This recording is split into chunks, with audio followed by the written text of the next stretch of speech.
Hi friends आपण मानक स्वागत। आज मु आपण मान पई आ गोटे नुआ वीडियो को आपण को स्वागत करूची।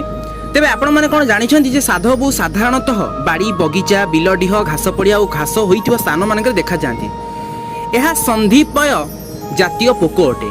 एही साधव बहु नाली रंगर होइथाय। एही जीवटी घास और माटी उपरे धीर गति रे चली थाए। देखिबाकू भारी सुंदर और मनोरम लागि थाए। पानी और माटीर मिलन रे सृष्टि होइथाय एही सुंदर जीव साधव बहु। आषाढ़ मासर प्रथम वर्षारे बेस शोभा पाए लाल रंगर टुकु टुकु साधव बहु। एही साधव बहु प्रायतः समस्त अंचल देखा जाय था। साधव बहु को नै केते काव्य कवितार संभार देखिबाकू मध्ये मिली थाए। प्रकृतिर एही उपहार को नै कवि और प्रकृति प्रेमी भावुक होई जाय था। एही साधव बहु को देखि चासी भाई मन भारी खुशी कहिले न सरे।